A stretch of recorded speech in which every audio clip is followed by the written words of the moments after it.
السلام علیکم ورحمۃ اللہ وبرکاتہ۔ الحمدللہ رب العالمین والعاقبۃ للمتقین نبینا محمد وعلی آلہ واصحابہ اجمعین اللہم صلی علی محمد وعلی آل محمد۔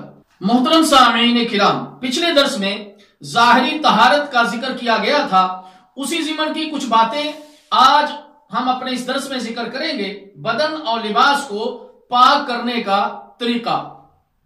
حلال جانوروں کے پیشاب کے چھینٹے پڑ جائیں تو کوئی حرج نہیں، کیونکہ وہ نجس نہیں۔ ایسا شیر خوار لڑکا جس کی غذا صرف ماں کا دودھ ہو، اس کا پیشاب لگ جائے تو اس جگہ پانی کے چھینٹے مار لینا ہی کافی ہے۔ لیکن اگر شیر خوار لڑکی کا پیشاب جسم یا کپڑے کو لگ جائے تو اسے دھونا چاہیے، کیونکہ رسول اللہ صلی اللہ علیہ وسلم نے ارشاد فرمایا، یغسل بول الجاریۃ وینصح بول الغلام بما لم یطعم۔ سنن ابی داؤد۔ بچی کا پیشاب دھویا جائے گا اور بچے کے پیشاب پر چھینٹے مارے جائیں گے جب تک کہ وہ کھانا نہ کھانے لگے۔ بڑے مرد یا عورت کا پیشاب وغیرہ لگ جائے تو دھویا جائے گا، صحیح بخاری۔ حیض وغیرہ کا خون یا کوئی دوسری غلاظت لگی تو اسے دھویا جائے گا۔ اللہ کے رسول صلی اللہ علیہ وسلم نے فرمایا، تم میں سے کسی کے کپڑے کو حیض کا خون لگ جائے تو وہ اسے کھرچ لے اور پانی سے دھو لے، پھر اس میں نماز پڑھ لے، صحیح بخاری۔ منی کپڑے کو لگ جائے تو تر ہونے کی صورت میں اسے پانی سے دھویا جائے گا۔ بی بی سیدہ عائشہ الصدیقہ رضی اللہ تعالی عنہ فرماتی ہیں، ان رسول اللہ صلی اللہ علیہ وسلم کان یغسل المنی ثم یخرج الى الصلاة فی ذلک الثوب۔ صحیح مسلم۔ رسول اللہ صلی اللہ علیہ وسلم اپنے کپڑے سے منی دھوتے اور اسی کپڑے میں نماز پڑھانے کے لیے چلے جاتے۔ منی کپڑے کو لگ کر خشک ہو گئی تو اسے کھرچ کر صاف کر دینے سے بھی وہ کپڑا پاک ہو جائے گا، اسے دھونا ضروری نہیں۔ بی بی سیدہ عائشہ الصدیقہ رضی اللہ تعالیٰ عنہ فرماتی ہیں، بلا شبہ میں رسول اللہ صلی اللہ علیہ وسلم کے کپڑے سے خشک منی کو ناخن سے کھرچ کر اتار دیا کرتی تھی، صحیح مسلم۔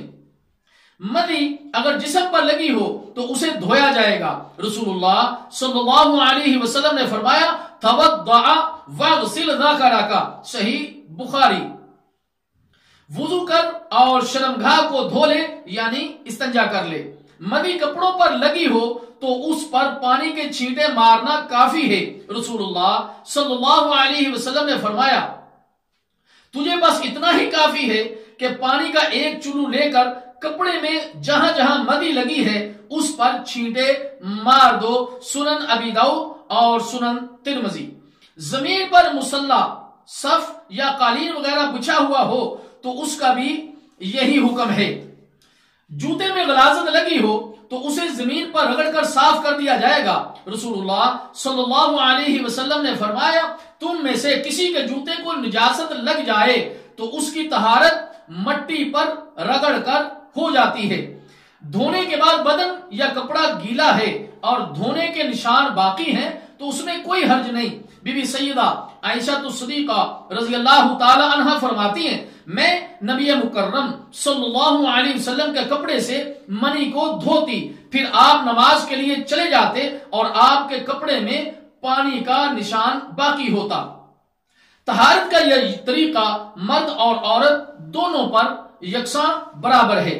اسی طرح میرے محترم دوستو، فطری طہارت کے جو مسائل ہیں، فطری طہارت کے بارے میں رسول اللہ صلی اللہ علیہ وسلم نے فرمایا، 5 چیزیں فطرت میں سے ہیں: ختنہ کرنا، زیر ناف بال مونڈنا، بغلوں کے بال اکھیڑنا، ناخن تراشنا اور مونچھیں کاٹنا۔